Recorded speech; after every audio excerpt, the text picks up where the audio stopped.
Good morning, students. Today we will see about kinematics, unit 2. அதாவது இயக்கவியல் அதை பற்றி படிக்க போகிறோம். In this unit, we will study about the different types of motions. The linear motion, rotational motion, oscillatory motion, இதை பற்றிலாம் படிக்க போகிறோம். அதாவது நேர்கோட்டு இயக்கம், சுழற்சி இயக்கம் மற்றும் அலை இயக்கம் இதை பற்றி நினைச்சிடும் படிக்கிறோம். அடுத்து reference frame of reference frames to explain the motion of object. அதாவது பொருட்கள் இயக்கத்தை விளக்கும் போது நினைச்சிடும் ரெஃபரன்ஸ் ஃப்ரேம், அதாவது குறிப்பாயங்களின் பங்கு, அதை பற்றி படிக்கிறோம். அடுத்து will study about vectors, scalars and their property, addition of vectors, multiplication of vectors, இந்த மாதிரி ப்ராப்பர்ட்டிஸ் ஆஃப் வெக்டர்ஸ் நினைச்சிடும் படிக்கிறோம். Then the role of scalar and vector product in physics. Physicsல என்னென்ன யூஸ். அடுத்து பேசிக் டிஃபரன்ஷியேஷன் அண்ட் இன்டெகிரேஷன், அதில் மேத்ஸில் படிச்சிருப்பீங்க. நம்மளுக்கு தேவையான இந்த டிஃபரன்ஷியேஷன் இன்டெகிரேஷனை பற்றி நினைச்சிடும் அந்த டாப்பிக்கில் பார்க்குறோம். அடுத்து will study about displacement, distance and how they vary with time. Variation of displacement, distance with time.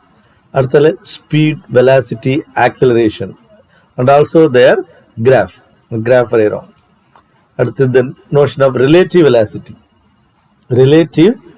velocity, சார்பு திசைவேகம், அதை பற்றி படிக்கிறோம்.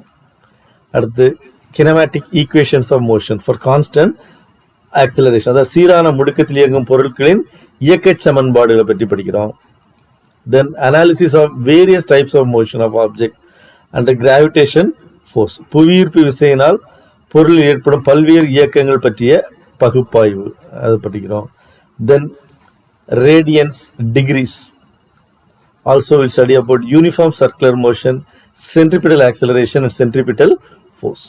The சீரான வட்ட இயக்கம், மைய நோக்கு விசை, மைய நோக்கு முடுக்கம், இதை பற்றிலாம் படிக்கிறோம். லெசன் படிக்கும்போது என்ன, you must know about this. First ஒரு இன்ட்ரடக்ஷன். ஃபிசிக்ஸ் அப்படின்னா ஃபிசிக்ஸ் ஒரு இன்ட்ரடக்ஷன் பார்த்தோம் லாஸ்ட் லெசனில். பிசிக்ஸ் அப்படின்னாலே ஒரு எக்ஸ்பெரிமெண்டல் சயின்ஸ், அதாவது ஒரு சோதனை அடிப்படையான ஒரு அறிவியல்.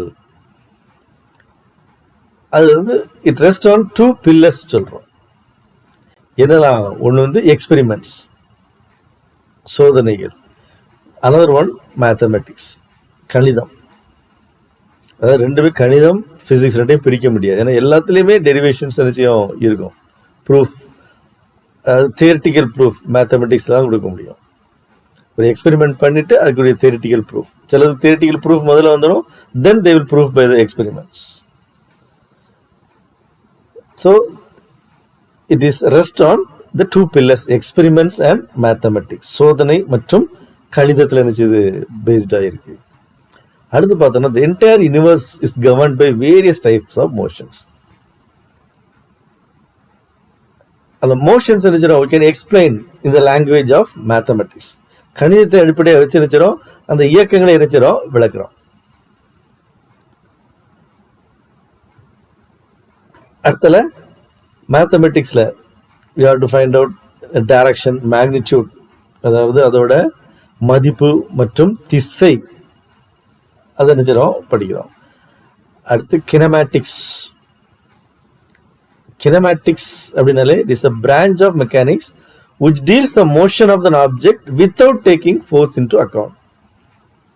அதாவது இயக்கவியல் அப்படின்னா விசையை கன்சிடர் பண்ணாம, அதாவது இயக்கவியல் என்பது விசையை கருத்தில் கொள்ளாமல் இயக்கத்தை பற்றி மட்டும் கூறுவது, அதான் நினைச்சிடும் கினமேட்டிக்ஸ். அது கினமா அப்படிங்கிறது என்னது? It is a Greek word, ஒரு கிரேக்க வார்த்தை. அதோட பொருள் என்ன? மோஷன், இயக்கம். இப்போ we come across the concept of rest and motion.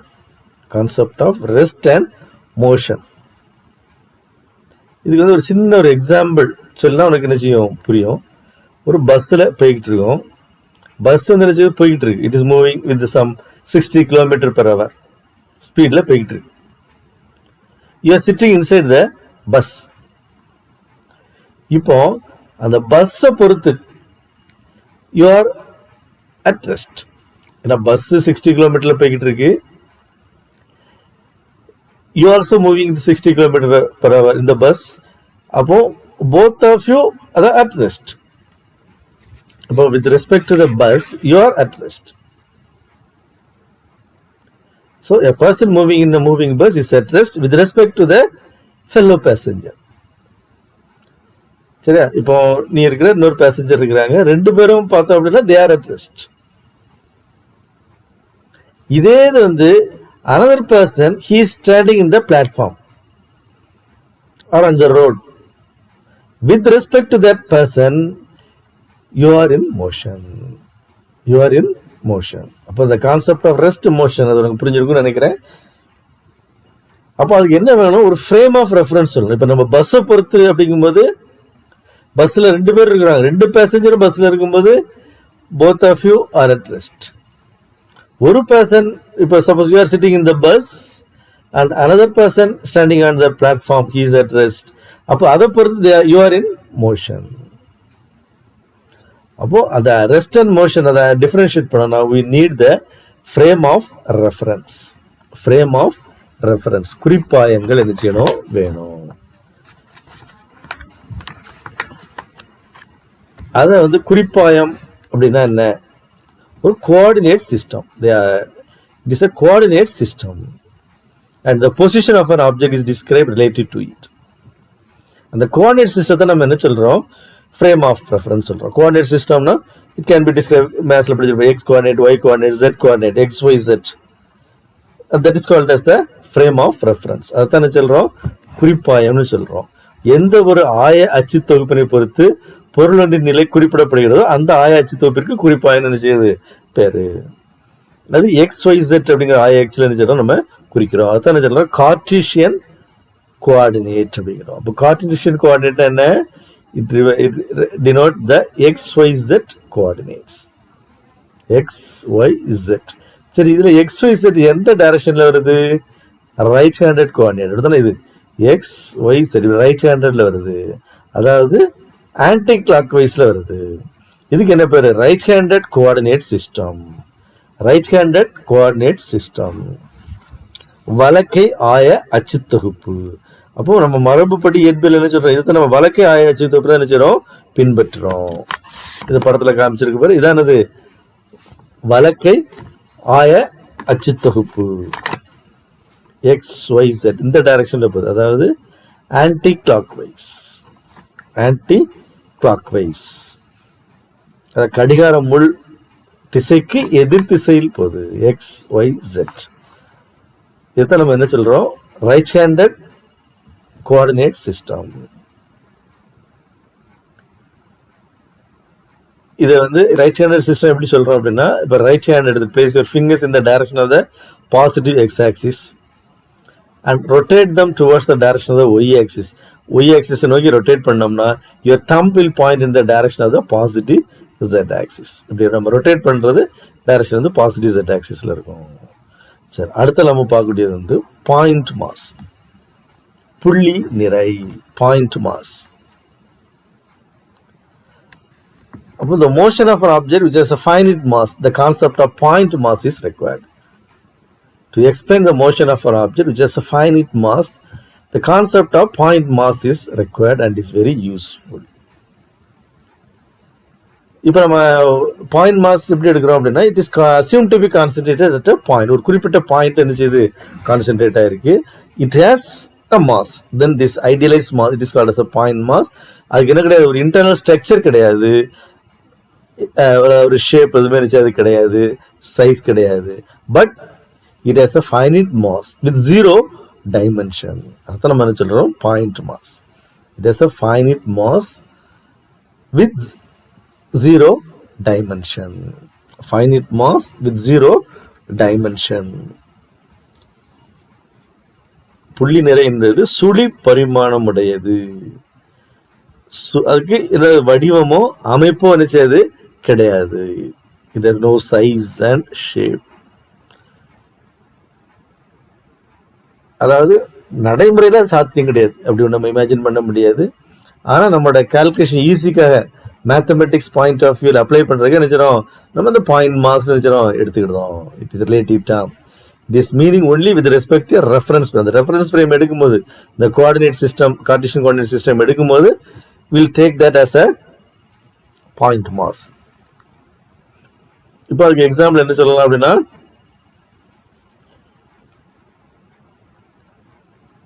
To analyse the motion of the earth. எர்த்தோட மோஷன் நம்ம அனலைஸ் பண்ணணும் அப்படின்னா வித் ரெஸ்பெக்ட் டு சன். இப்போ சன்னை சுற்றி எர்த் வந்துகிட்டு இருக்கு.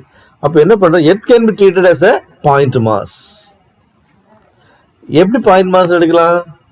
த distance between the earth and the sun is very large when it is compared to the size of the earth. எர்த்தோட சைஸை கம்பேர் பண்ணும்போது அந்த டிஸ்டன்ஸ் வந்து very large distance between the sun. அதனால அதை பாயிண்ட் மாஸ் எடுத்துக்கிட்டோம். அல்லது ஒரு இர்ரெகுலர் ஆப்ஜெக்ட் நம்ம நினைச்சிடும், ஒரு ஏர்ல நினைச்சிடும் எரிடும், ஒரு கல் எரிதோம், ஒரு கல் நினைச்சிடும் எரிதோம். அப்போ அந்த stone we can be taken as a point mass. அது நினைச்சு இந்த ஸ்பேஸ்ல மூவ் ஆகுது. அது மூவ் ஆகக்கூடிய டிஸ்டன்ஸ் வந்து ரொம்ப அதிகம் when compared to its dimension. அதோட சைஸ் அதை கம்பேர் பண்ணும்போது அது போகக்கூடிய டிஸ்டன்ஸ் வந்து அதிகம். அதனால அதை என்ன செய்யறோம், we can take it as a point mass. அதை பாயிண்ட் மாஸ் நினைச்சிடும் எடுத்துக்கிறதும். அதாவது புள்ளி நிறை அப்படின்னு எடுத்துக்கிறதும்.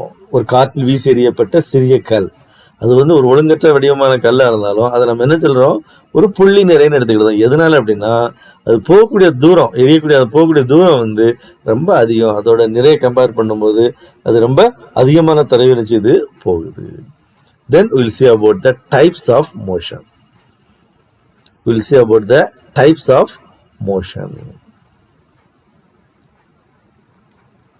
Linear motion, circular motion, rotational motion, vibratory motion. இதை பற்றி ஒன்றுனா என்ன செய்யறோம் பார்க்க போறோம். ஃபர்ஸ்ட் வந்து linear motion. Linear motion, circular motion, rotational motion, vibratory motion. அதாவது நேர்கோட்டு இயக்கம், வட்ட இயக்கம், சுழற்சி இயக்கம், அதிர்வு இயக்கம். இது ஒன்றுனா என்ன செய்யறோம் பார்க்குறோம். ஃபர்ஸ்ட் வந்து linear motion. Linear motion. Linear motion என்ன அப்படின்னா, when the object is moving in a straight line. Straight லைன்ல போகுது, அது அந்த மோஷனை சொல்றோம். அதாவது தமிழ்ல நேர்கோட்டு இயக்கம். நேர்கோட்டு இயக்கம். ஒரு பொருள் நேர்கோட்டில் இயக்கக்கூடிய இயக்கத்தை என்ன சொல்றோம், நேர்கோட்டு இயக்கம்னு பேரு, லீனியர் மோஷன் பேரு. அதுக்கு உதாரணம் என்ன சொல்லலாம், ஒரு அத்லெட் ஒரு ஸ்ட்ரெயிட் ட்ராக்ல போறாரு, இஸ் மூவிங் ஸ்ட்ரெயிட் லைன், அது வந்து என்னது லீனியர் மோஷன். அதாவது நேரான ஓடு பாதையில் ஓடக்கூடிய ஒரு தடகள வீரர், அந்த மோஷன் என்னது நேர்கோட்டு இயக்கம். அல்லது an object falling vertically downwards to the earth.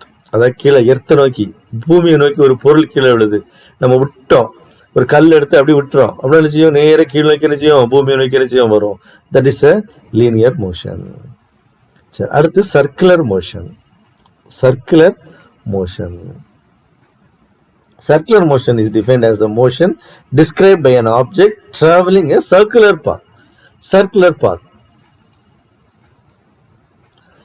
Example என்ன சொல்லலாம், ஒரு பையன் வந்து ஒரு ட்ரெயின்ல ஒரு boy is taking a train. ஒரு ட்ரெயின் எடுத்துட்டு அதோட ஒரு முனையில ஒரு கல்லை கட்டிக்கிட்டு அப்படி சுத்துறான். அப்ப அந்த கல் என்ன செய்யுது, இந்த வட்ட வடிவத்தில் என்ன செய்யுது, சுத்திக்கிட்டே வருது. So that is the circular motion. வட்ட இயக்கம். வேற என்ன சொல்லலாம், செயற்கைக்கோள் பூமியை சுத்தி வருது. செயற்கைக்கோள் வந்து ஒன்று பூமியை சுத்தி வருது, இப்படி என்ன வட்ட பாதையில் என்னச்சியும் சுத்தி வரும். இது வட்ட இயக்கத்தின் எடுத்துக்காட்டு. வட்டப்பாதையில் இயக்கும் பொருளின் இயக்கம் வட்ட இயக்கம் எனப்படும். அதுக்கு எடுத்துக்காட்டு. நீ இது எந்த எடுத்துக்காட்டு சொல்லலாம், 2 மார்க்ல கேட்கலாம். அடுத்து சுழற்சி இயக்கம். சுழற்சி இயக்கம் அதாவது rotational motion. If any object moves in a rotational motion about an axis, then the motion is called rotation. ஒரு ஆக்சிஸை பொறுத்து சுத்துது, ஒரு அச்சை பொறுத்து சுத்துது அப்படின்னா அது என்னது? Rotational motion. அப்போ இந்த ரொட்டேட்டரி மோஷன் என்ன நடக்கும்? Every point in the object travels in a circular path about an axis. அதாவது அந்த எல்லா ஒவ்வொரு துகளும் அதில் உள்ள ஒவ்வொரு துகளும் நிச்சயம் வட்டப்பாதையில நிச்சயம் போய்கிட்டு இருக்கும். உதாரணத்தை நினைச்சிடலாம். இந்த படத்தை, ரெண்டாவது படத்தை, சுழற்சி இயக்கத்தின் எடுத்துக்காட்டு. ஒரு டிஸ்க் எடுத்துட்டு, இது வந்து ஒரு டிஸ்க் த்ரோ, அதுல ஒரு டிஸ்க் மாதிரி இருக்கு. அதுல நினைச்சிடும் சென்டர்ல ஒரு ஆக்சிஸ் இருக்கு. அதை பொறுத்து அதை நினைச்சிடும் சுத்துறோம். இந்த ஆக்சிஸை பொறுத்து சுத்துறோம். அப்ப என்ன நடக்கும்? அந்த டிஸ்கில் உள்ள எல்லா பார்ட்டிகளும் நினைச்சு they are moving in the circular path. அடுத்து spinning of earth about its own axis. அது அச்சை பொறுத்து நினைச்சது பூமி சுத்திக்கிட்டே இருக்கு. That is also example for rotatory motion, rotational motion, சுழற்சி இயக்கம். அடுத்து அதிர்வு இயக்கம், vibratory motion. If an object or a particle execute a to and fro motion about a fixed point, it is called a vibratory motion. To and fro motion, அது இருந்தா என்னது பேரு? Vibratory motion. அதுக்கு இன்னொரு பேர் என்ன சொல்றான்? ஆசிலேட்டரி மோஷன் சொல்றான். அதுக்கு எக்ஸாம்பிள் என்ன சொல்லலாம்? ஒரு கிட்டார் பார்த்துருப்பல, கிட்டாரோட ஸ்ட்ரிங் அதை வைப்ரேட் பண்ணி விடுறோம் கொடுத்துருக்காங்க. கிட்டாரோட ஸ்ட்ரிங் இருக்கு, இந்த ஸ்ட்ரிங் படத்தில் காமிச்சிருக்காங்க. அது இழுத்து விட்டோம்னா நினைச்சு அப்படியே வைப்ரேட் ஆகும் முன்ன முன்னையும். இன்னும் ஈஸி எக்ஸாம்பிள் என்ன சொல்லலாம்? ஊஞ்சல் ஆடி இருப்பேன் அப்படிதானே? பார்க்கில் போனால் ஊஞ்சல் ஆடிப்பீங்க. பின்னால் உட்காந்து யாராவது ஆடி விட்டா நினைச்சு முன்னே நினைச்சு அப்படியே போயிட்டே ஆடிட்டே இருக்கும். So that motion of a swing, ஊஞ்சல் போகக்கூடியது என்னது? It is a vibratory motion. Then we'll see about motion in 1, 2 and 3 dimensions. சரி, இந்த நம்ம மோஷன் பார்த்தோம், டைப் 4 டைப் பார்த்தோம். இது போக என்ன மோஷன்ஸ்லாம் இருக்கு அப்படின்னா, எலிப்டிக்கல் மோஷன் இருக்கு, ஹெலிக்கல் மோஷன்ஸ் ஆல்சோ பாசிபிள். சரி, அடுத்தது மோஷன் இன் 1, 2 and 3 dimensions. அப்புறம் என்ன அப்படின்னா, இப்போ நம்ம என்ன சொல்றோம்? கோஆர்டினேட் சிஸ்டம் சொன்னோம், எக்ஸ் ஒய் ஜெட் கோஆர்டினேட் சொன்னோம். அப்படி சொல்லும்போது all the 3 coordinates May change with time, change ஆகலாம். அல்லது ஏதாவது ஒரு கோஆர்டினேட்டோ 2 கோஆர்டினேட்டோ இருந்துச்சுலாம் சேஞ்ச் ஆகலாம். அப்பவும் அது என்னதான்? மோஷன் இன் 1 dimension. ஒரே ஒரு கோஆர்டினேட் சேஞ்ச் ஆச்சுன்னா அது 1 dimension. 2 கோஆர்டினேட் சேஞ்ச் ஆச்சுன்னா அது வந்து 2 dimension. 3 கோஆர்டினேட் சேஞ்ச் ஆச்சுன்னா அது வந்து 3 dimension. அவ்வளவுதான். எக்ஸ் ஒய் ஜெட் எடுக்கிறோம்ல, அதில் எக்ஸ் கோஆர்டினேட் மட்டும் சேஞ்ச் ஆயிடுச்சு அப்படின்னா அது வந்து மோஷன் இன் 1 dimension. எக்ஸும் ஒய்யும் சேஞ்ச் ஆச்சுன்னா அது வந்து 2 dimension. 3 சேஞ்ச் ஆயிடுச்சுன்னா அது வந்து வித் டைம் சேஞ்ச் ஆயிடுச்சுன்னா அது வந்து என்னது? 3 dimension. அதாவது ஒரு பரிமாண இயக்கம், இருபரிமாண இயக்கம், முப்பரிமாண இயக்கம். அதாவது ஒரு அச்சு எக்ஸ் அச்சு மட்டும் மாறுது, டைமை பொறுத்து, காலத்தை பொறுத்து மாறுச்சுன்னா அது வந்து என்னது? ஒரு பரிமாண இயக்கம். எக்ஸும் ஒய்யும் மாறுச்சு, அச்சுக்குறி மாறுச்சுன்னா, நேரத்தை பொறுத்து மாறுச்சுன்னா அது வந்து என்னது? இருபரிமாண இயக்கம். எக்ஸ் ஒய் ஜெட் 3 மாறுச்சுன்னா அது வந்து என்னது? முப்பரிமாண இயக்கம். சரி, உனக்கு எடுத்துக்காட்டு பார்ப்போம். ஒரு ஃபர்ஸ்ட் வந்து மோஷன் இன் 1 dimension. அதுக்கு எக்ஸாம்பிள் படம் கொடுத்துருக்காங்க. துகள் வந்து நேர்கோட்டில் இயங்குது. இப்ப நமக்கு ஒரு கார் இருக்கு, கார் ஸ்ட்ரெயிட் ரோட்ல அப்படியே போய்கிட்டு இருக்கு. That motion is a motion in 1 dimension. அதுக்கு வேற என்ன பேர் சொல்லலாம்? Linear motion. இப்ப தான் பார்த்தோம் லீனியர் மோஷன், நேர்கோட்டு இயக்கம், லீனியர் மோஷன், ரெக்டிலினியர் மோஷன் சொல்லலாம். அந்த வேர்ட்ஸ்லாம் உனக்கு தெரிஞ்சிருக்கணும். அப்போ இந்த நேர்கோட்டில் போகும்போது எந்த கோஆர்டினேட் மட்டும்தான் மாறும்? ஒரே ஒரு கோஆர்டினேட், எக்ஸ் கோஆர்டினேட் மட்டும் தான் நிச்சயம் மாறும். ஒய் செட் எதிர்த்து அது மாறாது. அப்போ இது என்னது? மோஷன் இன் 1 dimension, ஒரு பரிமாண இயக்கம். அடுத்து வேற என்ன எக்ஸாம்பிள் சொல்லலாம்? ஒரு ட்ரெயின் ஸ்ட்ரெயிட் ட்ராக்ல போய்கிட்டு இருக்கு. ஏற்கனவே சொன்ன எக்ஸாம்பிள், ஒரு கல்ல வந்து நினைச்சிடும் புவியீர்ப்பு விசையினால அப்படி கீழே விடுறோம், நேராக நிச்சயம் கீழே வந்து விடும், ஸ்ட்ரெயிட் லைன்ல கீழே வந்து விடும். இதெல்லாம் மோஷன் இன் 1 dimension. அடுத்து வந்து 2 dimension, இருபரிமாண இயக்கம். இருபரிமாண இயக்கம் அதாவது தளம் வந்து வளைவு பாதையில் துகளின் இயக்கத்தினை இருபரிமாண இயக்கத்தில் நினைச்சலாம். இப்படி ஒரு போகுது, ஒரு மோஷன்ல போகும்போது இப்படி வளைஞ்சு இப்படி போகுது அப்படின்னா அது என்னது? அது வந்து இருபரிமாண இயக்கம். motion in 2 dimension. If a particle is moving along a curved path in the plane, ஸ்ட்ரெயிட்டாக போகாமல் கொஞ்சம் கர்வ்டாக போகுது. அப்போ அதுக்கு என்ன கோஆர்டினேட் வேணும்? 2 கோஆர்டினேட் வேணும். ஒய் கோஆர்டினேட், ஜெட் கோஆர்டினேட் வேணும். YZ பிளேனில் போயிட்டு இருக்கு. அப்போ இட் ரெக்வயர்ஸ் 2 கோஆர்டினேட். ஒய்யும் ஜெட்டும் வேரி ஆகுது, எக்ஸ் வேரி ஆகலை. So it is called as motion in 2 dimension. இதுக்கு என்ன சொல்லலாம்? கேரம் போர்ட் காயின் அடிக்கிறோம், அப்படி வளைஞ்சு அப்படி போவோம். அப்போ அது வந்து என்னது? It is a motion in 2 dimension. An insect crawling over the floor of a room. நம்ம ஒரு பூச்சி வந்து என்ன செய்யுது? போய்கிட்டு இருக்கு தரையில, அப்படி வளைஞ்சு எழுதி நிச்சயம் போகும், ஊர்ந்து செல்லக்கூடிய பூச்சி. அப்போ அதோட இயக்கத்தை ரெப்ரசென்ட் பண்ண என்னது? 2 பரிமாணம் வேணும். அதான் என்னது? 2 பரிமாண இயக்கம்னு சொல்றோம். அடுத்து 3 பரிமாணம் இயக்கம், motion in 3 dimension. Suppose a particle moving in usual 3-dimensional space, 3-dimensional ஸ்பேஸில் போகுதுன்னா அதுக்கு என்ன வேணும்? 3 கோஆர்டினேட் சிஸ்டம் வேணும். So that is called as 3 dimensions, 3 பரிமாண இயக்கம். 3 பரிமாண இயக்கத்தில் என்ன செய்யணும்?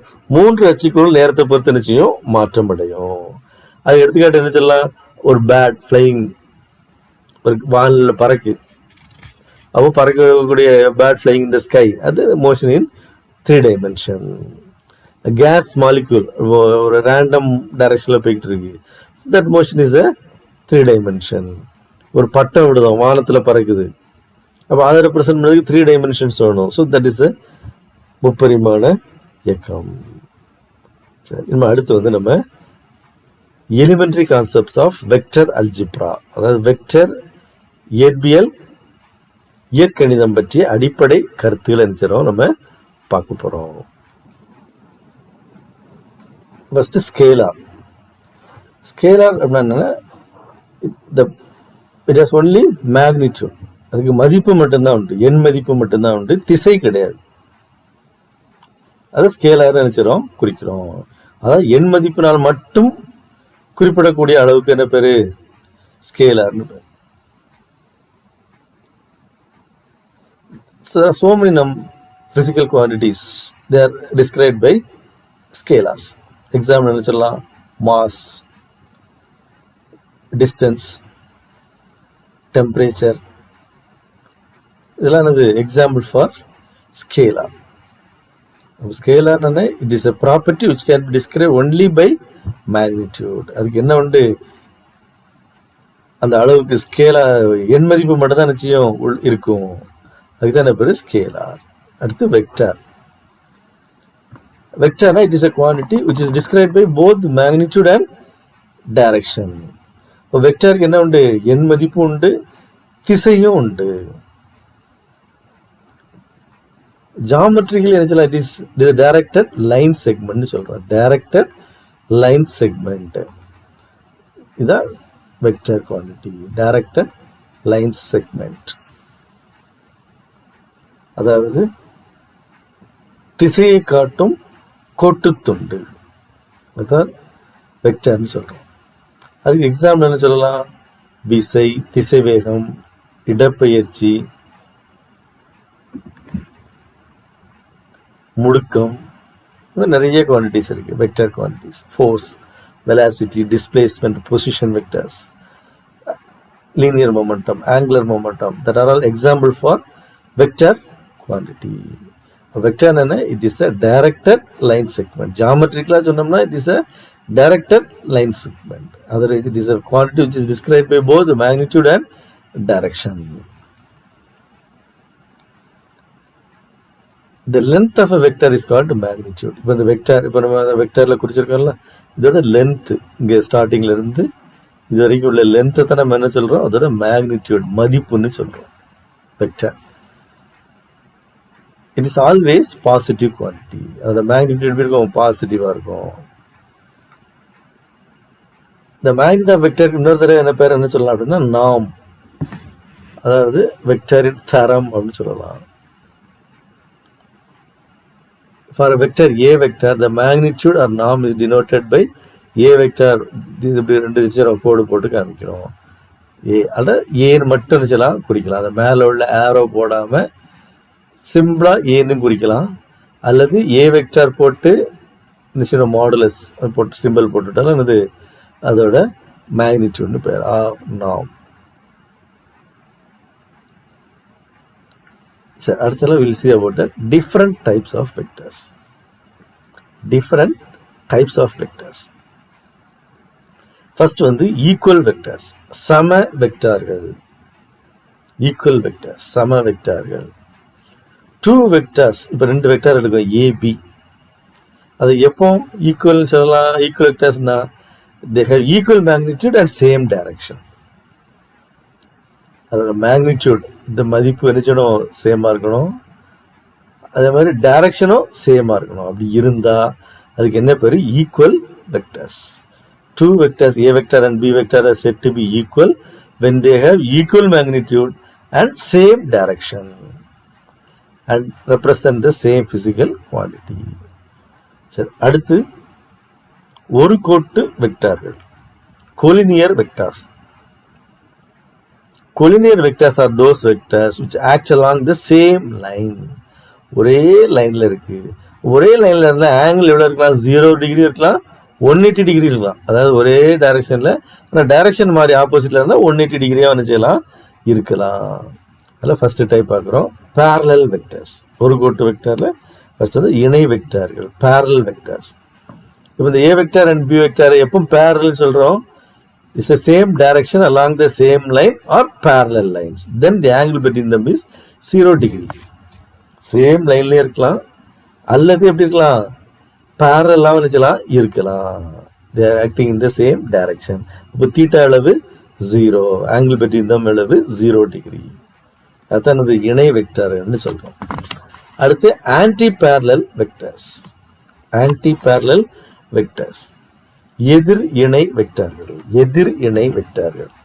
அப்போ இணை வெக்டார் ரெண்டு பேர் ஒரே லைன்ல இருக்கலாம், அல்லது பேரல் லைன்ல இருக்கலாம்.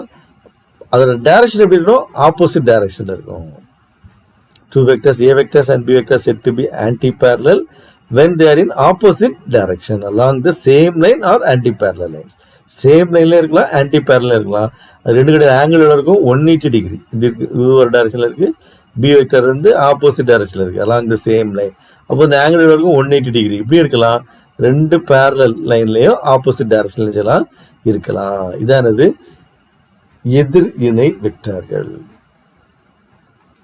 அடுத்து யூனிட் வெக்டர், ஓரலகு வெக்டர். யூனிட் வெக்டர்னா என்ன அப்படின்னா, a vector divided by its magnitude.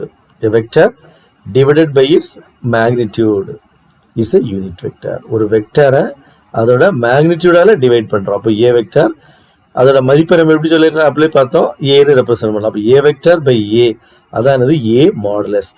அது மாடுலஸ் சிம்பிள் பார்த்தா லேசர் ஆரோ மாதிரி போடாம இப்படி ஒரு கேப் மாதிரி நிச்சயம் போடுவோம். அதுக்கு ரீட் பண்ணும்போது ஏ கேப் ஆர் ஏ ஹேட்னு சொல்லலாம். ஏ கேப், ஏ கேப்னா யூனிட் வெக்டர். அப்போ அதோட மேக்னிடியூட் எவ்வளவு? 1. அப்போ it is use to mention only the direction. டைரக்ஷனை குறிக்க தான் இது பயன்படுது. அதோட மேக்னிடியூட் எவ்வளவு? 1. அப்போ A vector divided by its magnitude. அதாவது ஒரு வெக்டரை அதன் எண் மதிப்பினால் டிவைட் பண்ணா என்ன கிடைக்கும்? யூனிட் வெக்டர் கிடைக்கும். அதாவது அலகு வெக்டர்கள், ஓரலகு வெக்டர் கிடைக்கும். அடுத்து ஆர்த்தோகனல் யூனிட் வெக்டர்ஸ், செங்குத்து ஓரலகு வெக்டார்கள். ஆர்த்தோகனல் செங்குத்து அப்புறம் எப்படி இருக்கும்? அது எப்படி குறிக்கிறோம்னா IJK, அதாவது 3 unit vectors. They specify the direction of positive x axis, positive y axis and positive z axis respectively. அதாவது 3 கார்ட்டீசியன் கோஆர்டினேட் சொன்னல, அதோட டைரக்ஷன்ல x டைரக்ஷன்ல I, y டைரக்ஷன்ல J, z டைரக்ஷன்ல K. அப்போ ஒண்ணுக்கு ஒன்று எப்படி இருக்கும்? பெர்பெண்டிகுலரா இருக்கும், அதாவது செங்குத்தா நிச்சயம் இருக்கும். அதான் orthogonal unit vector. they are perpendicular to each other. the angle between any two of them is 90 degree.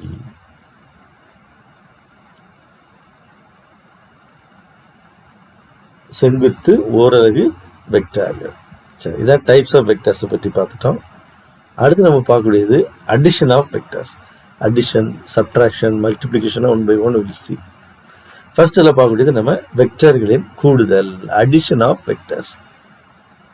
இதை சாதாரண மனுஷன் முடியாது. சாதாரண நம்ம ஸ்கேலர் ஆட் பண்ற மாதிரி, ஸ்கேலருக்கு மேக்னிடியூட் மட்டும் உண்டு. அதனால சும்மா நம்ம ஆர்டினரி அடிஷன் மெத்தட்ல இதெல்லாம் ஆட் பண்ணிக்கலாம்.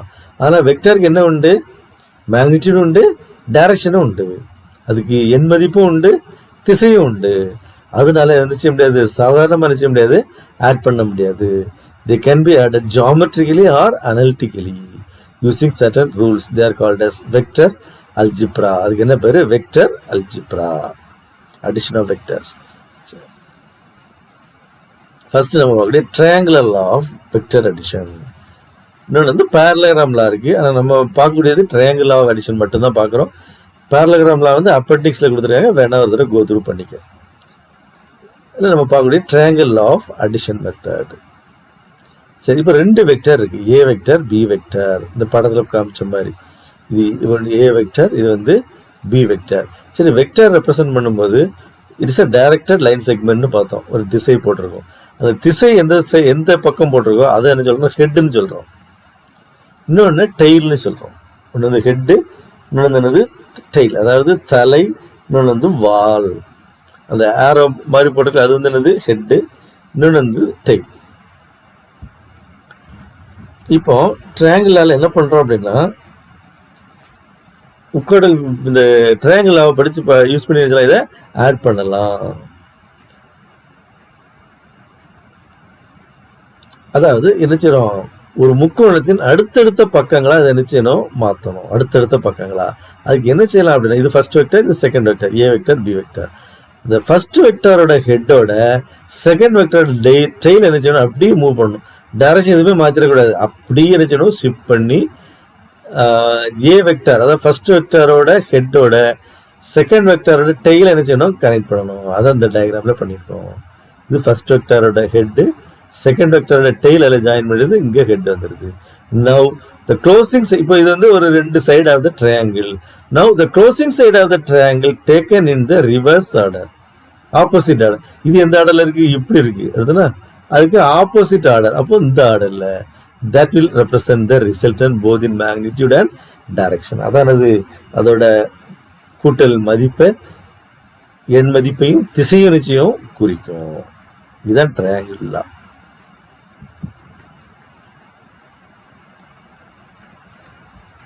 அது மாதிரி அடுத்தது எப்படி கண்டுபிடிக்கிறது. ஸோ இந்த ஆர் வெக்டர் தான் என்னது, ஏ வெக்டர் பிளஸ் பி வெக்டர்னு சொல்லிட்டோம். இந்த ஆர் வெக்டரை எப்படி கண்டுபிடிக்கிறது, அதோட மதிப்பையும் கண்டுபிடிக்கணும், அதோட திசையை நிச்சயம் கண்டுபிடிக்கணும். ஸோ ஆர் வெக்டர் எடுத்து OQ vector, OQ vector equal to OP vector plus PQ vector. A வெக்டர்ங்கிறது ஓபி வெக்டர், பி வெக்டர்ங்கிறது பிக்யூ வெக்டர், ஆர்ங்கிறது OQ vector. So OQ vector equal to OP vector plus PQ vector. இப்போ நம்ம தொகுபையின் மதிப்பை என்ன செய்யணும், கண்டுபிடிக்கணும்.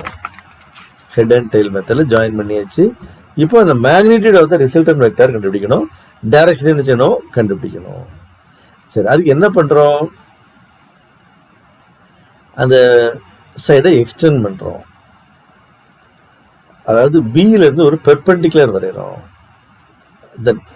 சரி, அந்த பெர்பெண்டிகுலர் ஓஏ என்ன எக்ஸ்டெண்ட் பண்றோம். ரெண்டு இடத்துல மீட் பண்ணோம். Extending OA, they will meet at N. இந்த ஓஏ ஏ வெக்டரை எக்ஸ்டெண்ட் பண்றோம். பில இருந்து என்ன சொல்றோம், ஒரு பெர்பெண்டிகுலர் வரைகிறோம். ரெண்டு என்ல மீட் பண்ணுது. Now OPN, it is a right angle triangle. OPN, ABN is also right angle triangle. சரி, இப்போ இந்த ரைட் ஆங்கிள் ட்ரையாங்கிள் எடுக்கிறோம். First right angle triangle ABN எடுத்துக்கிட்டோம். சரி, ஏபிஎன் எடுத்துக்கிட்டோம்னா இல்லை காஸ் தீட்டா கண்டுபிடிக்கிறோம். Cos theta is equal to adjacent side by hypotenuse. adjacent side என்ன, an, hypotenuse ab, abங்கிறது b vector. so an by b. so cos theta is equal to an by b. so an is equal to b cos theta. an is equal to b cos theta. அடுத்து இதே இது sin theta கண்டுபிடிக்கிறோம். அதே triangle abn, sin theta is equal to opposite side by hypotenuse. opposite side என்ன, bn. so sin theta is equal to bn by b. bn by b. bn is equal to b sin theta. இந்த triangle முடிஞ்சது. சரி, இன்னும் என்ன வரும் அப்படின்னா triangle ஓபிஎன்னுக்கு வர்றோம். Triangle OPN. சரி, இது ரைட் ஆங்கிள் ட்ரையாங்கிள். இல்லை நம்ம ஹைபாட்னஸ் ஸ்கொயர், பித்தகரஸ் தியரம் போடுறோம். Hypotenuse square, hypotenuse OB. So OB square equal to sides, other two sides square, other two sides என்னது ON square plus BN square, OBN square plus BN square. சரி, இப்போ OBக்கு பதில் என்ன போடலாம்? R. OB தான் resultant R, அதோட magnitude. So R square, OBக்கு பதில் என்ன போட்டதும் R square equal to ON. நம்ம எப்படி எழுதலாம்னா OA plus AN. ON எப்படி எழுதலாம்? OA plus AN. OAங்கிறது என்னது? A. ANங்கிறது என்னது? B cos theta. So A plus B cos theta the whole square. அதாவது ONக்கு பதில் என்ன போட்டதும் OA plus AN. OAங்கிறது A, ANங்கிறது B cos theta. அதை நம்ம இதில் கண்டுபிடிச்சிருக்கோம். B cos theta சப்ஸ்டியூட் பண்ணிட்டோம்னா A plus B cos theta the whole square plus BNங்கிறது என்னது? நம்ம இதில் கண்டுபிடிச்சிருக்கோம். BN வந்து B sin theta, B sin theta the whole square. சரி, இனிமே இதை எக்ஸ்பேண்ட் பண்றோம். A plus B the whole square formula A square plus B square cos square theta plus 2AB cos theta. இதை எக்ஸ்பேண்ட் பண்றோம். B square sin square theta. சரி, இப்போ இந்த ரெண்டு டேர்ம்லையும் B square காமனா இருக்கு. B square cos square theta, B square sin square theta. B square காமனா எடுத்துட்டோம்னா cos square theta plus sin square theta plus 2AB cos theta. மட்டும் அப்படி வச்சுக்கிடுவோம். cos square theta plus sin square theta அளவு 11th படிச்சிருப்பா, 10th படிச்சிருப்பா. அதுதான் cos square theta plus sin square theta 1. அப்போ A square plus B square plus 2AB cos theta. அப்போ R square is equal to A square plus B square plus 2AB cos theta. நமக்கு R வேணும், அதனால square root போட்டுருந்தோம். R is equal to square root of A square plus B square plus 2AB cos theta. அப்போ நம்ம இந்த ரிசல்டனோட மேக்னிடியூட கண்டுபிடிச்சிட்டோம், எண் மதிப்பை கண்டுபிடிச்சாச்சு. அதாவது தொகுபெயன் வெக்டாரின் எண் மதிப்பை கண்டுபிடிச்சிட்டோம். இன்னும் என்ன கண்டுபிடிக்கணும்? அதோட திசையை கண்டுபிடிக்கணும். தொகுபெயன் வெக்டாரின் திசை, டைரக்ஷன் ஆஃப் ரிசல்டன் வெக்டார்.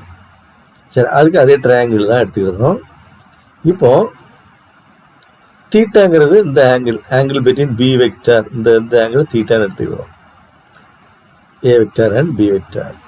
ரிசல்டன்ட்டுக்கும் ஏ வெக்டார் ஆங்கிள் ஆல்ஃபா. இதுதான் நம்மளுக்கு வேணும், ஆல்ஃபா தான் வேணும். இப்போ tan ஆல்ஃபா, இது இட்ஸ் ரைட் ஆங்கிள் ட்ரையாங்கிள். OBNங்கிறது என்னது? Right angle triangle. tan theta is equal to opposite side by hypotenuse.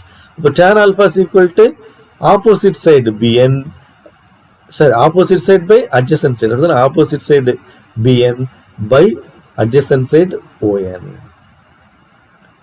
அப்போ tan alpha is equal to opposite side by adjacent side.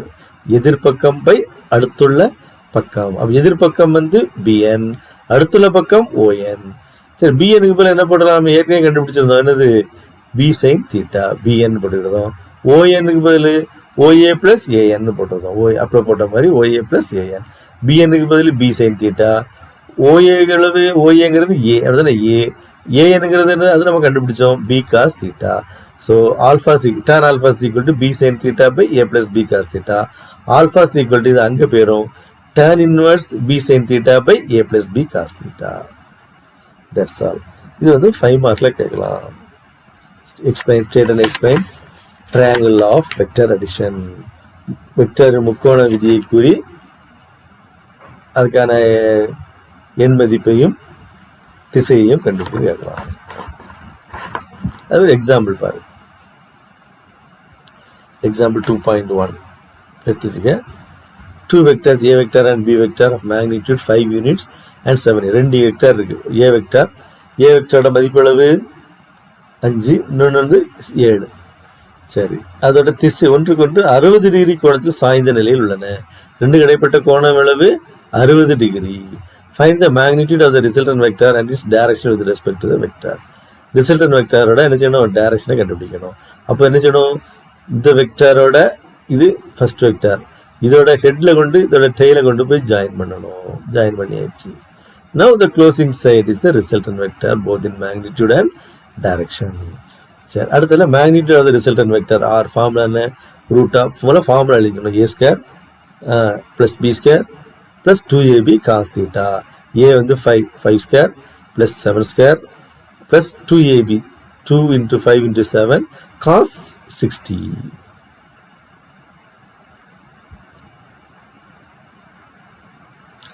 cos 60. Cos 60 அளவு 1/2. 1/2. 2 5s are 10, 70. 70 into 1/2. Cancel ஆகும் 35. இப்போ 35 + 25 + 49 மூணு add பண்ணிட்டோம்னா 109. 109ங்கிறது அதோட magnitude. 109 அதோட மேக்னிடியூட் கண்டுபிடிச்சிட்டோம். இனிமேல் என்ன கண்டுபிடிக்கணும்? அதோட direction. angle alpha is equal to b sin theta by a plus b cos theta. b தெரியும், b அளவு 7 into sin 60 by a 5 plus 7 cos 60. sin 60 வந்து அளவு √3, cos 60 1/2. cos 60 1/2.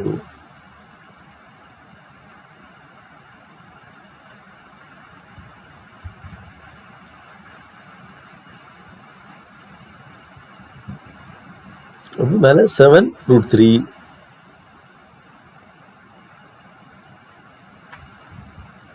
அங்கே sin 60 √3/2. இந்த 220 கேன்சல் ஆயிரும். ஸோ 7√3/17. அது சிம்பிளிஃபை பண்ணோம்னா, ஆக்சுவலாக அது லாக் பார்த்து சிம்பிளிஃபை பண்ணோம்னா 0.713 வரும். அதில் இன்வெர்ஸ் டேபிளில் பார்க்கணும். பார்த்தா ஆல்ஃபா அந்த அளவு 35 டிகிரி, நியர்லி 35 டிகிரி. அது 0.713 நேச்சுரல் சயின்ஸில் அதாவது டேனில் பார்த்துட்டு நேச்சுரல் டேன்ஜென்ஸில் பார்க்கணும். 0.713 எங்கே இருக்குன்னு பார்க்கணும். 0.713 தேர்டு எங்கே இருக்குன்ட்டு 713 இந்த இடத்துல வருது. அப்போ 713க்கு நேரம் இங்கே என்ன வேல்யூன்னு பாரு. 35 டிகிரி 5 மினிட்ஸ். நம்ம அப்ராக்சிமேட்டாக 35 டிகிரின்னு நினச்சிடும், போட்டுரும். 713 எங்கே இருக்குன்னு பார்த்து நினச்சிடும், அந்த வேல்யூவை நீடிக்கணும். சரி, அடுத்தால பேரலகிராம்லாம் அது அப்பெண்டிக்ஸில் கொடுத்துருக்காங்க. அதை கோத்ரூ பண்ணிக்க, அந்த லாவை மட்டும் கோத்ரூ பண்ணிக்க. அடுத்து சப்ட்ராக்ஷன் ஆஃப் வெக்டர்ஸ். வெக்டர்களின் கழித்தல். அது உனக்கு ரொம்ப ஈஸி தான். அதாவது ஆட் பண்ணுற மாதிரி தான். என்ன பண்ணிருந்தோம்? ரிவர்ஸ் பண்ணி ஆட் பண்ணிக்கிடுதோம். தலைகீழாக போட்டு என்ன செஞ்சிருந்தோம்? ஆட் பண்ணிக்கிடுதோம்.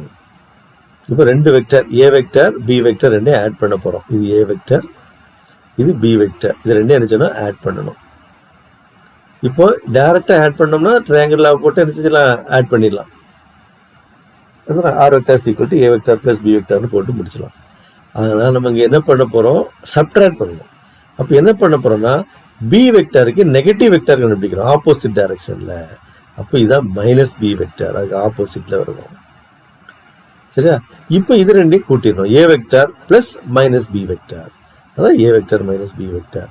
அப்போ இந்த ஆங்கிள் நம்மளுக்கு தீட்டா. ஏ வெக்டருக்கும் பி வெக்டர் இடையில ஆங்கிள் வந்து தீட்டா. இங்கே ஏ வெக்டருக்கும் மைனஸ் பி வெக்டர் இடையில ஆங்கிள் அளவு 180 மைனஸ் தீட்டா. ஏன் இது தீட்டா, இது ஸ்ட்ரெயிட் லைன். அப்போ ஸ்ட்ரெயிட் லைனோட ஆங்கிள் 180 மைனஸ் தீட்டா. அது ஒன்று தான் வித்தியாசம். மற்றபடி எல்லாம் அதே தான். Difference A vector same as the A vector and minus B vector கூட்டுறதுக்கு சமமாக இருக்குது. அப்போ A vector minus B vector equal to அதை ஃபார்முலா இது போட்டதும் அதே ஃபார்ம் நம்ம புதுசாக டெரைவ் பண்ண வேண்டாம். R equal to square root A square plus B square plus 2ab cos இந்த தீட்டாக்கு போல மட்டும் என்ன பண்ணுறோம்? 180 minus theta. Cos 180 minus theta cos theta. சரி, minus cos theta. Cos 180 minus theta அளவு மைனஸ் காஸ் தீட்டா. அப்போ இங்கே என்ன வரும்? மைனஸ் வந்துடும். So A vector minus B vector is equal to square root of A square plus B square minus 2ab cos theta. tan alpha கண்டுபிடிக்கிறோம். அவன் angle பண்ணும்போது B sine அதே மாதிரி 180 minus theta by A plus B cos 180 minus theta. Cos 180 minus theta minus cos theta. Sine 180 minus theta sine theta. So it will become B sine theta. Sine 180 minus sine தீட்டான்னு வந்துடும். Cos 180 minus theta minus cos theta வந்துடும். So tan alpha 2 equal to B sine theta by minus இருக்கிறனால A minus B cos theta. இதான் இதோட result. சரி, இதுக்கு ஒரு example கொடுத்துருக்காங்க. Example 2.2 பாரு. ஏ வெக்டர் மற்றும் பி வெக்டர் என்ற 2 வெக்டர்கள் ஒன்றுக்கொன்று 60 டிகிரி கோணத்தில் உள்ளன. அவற்றின் எண் மதிப்புகள் 5 அலகு மற்றும் 7 அலகு. தொகுபெயன் வெக்டர் ஏ மைனஸ் பியின் எண் மதிப்பையும் ஏ வெக்டரை பொறுத்து பி தொகுபெயன் வெக்டரின் திசையையும் காண்க. அப்போ A vector minus B vector equal to square root of 5 square plus 7 square minus 2ab cos theta. அப்போ minus 2 into 5 into 7 cos 60. Cos 60 அளவு 1/2. அப்போ 2 கேன்சல் ஆயிரும். 5 7s are 35. அப்போ மைனஸ் 35. இப்போ 25 + 49 - 35 ஆட் பண்ணோம்னா 39. அது எண் மதிப்பு tan alpha is equal to a sin theta. a வந்து 7, அடுத்தது b sin theta. Formula b sin theta. b வந்து 7 into sin 60 by a வந்து 5 minus b cos theta. b வந்து 7 cos 60. இந்த 2 கேன்சல் ஆயிரும். √3/2 7/2. அப்போ 7 √3 by 10 - 7 இங்க 3ன்னு வரும். அப்படிதானா? 10 - 7 3ன்னு வரும். இங்க மேல √3 இருக்கு. இந்த 3 எப்படி பிடிச்சலாம்? √3 × √3ன்னு பிடிச்சலாம்.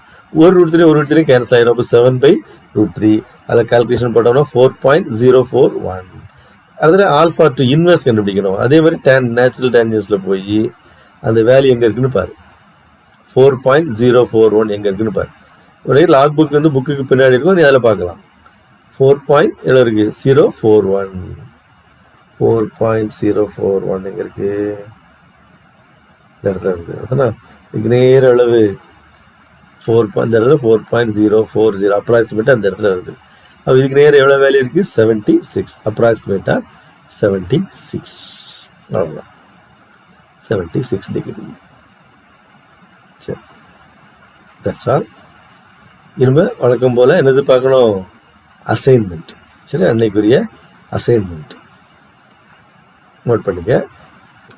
Assignment 5 first English medium 2 mark question. Define a vector. Give examples. Then 3 mark question. Explain what is meant by Cartesian coordinate system.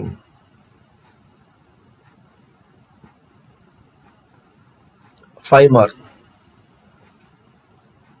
Explain in detail the triangle of additions. ஒரு 2 mark, ஒரு 3 mark, ஒரு 5 mark. Then for Tamil medium, assignment 5 2 mark question. Vector வரையறு, எடுத்துக்காட்டு தருக.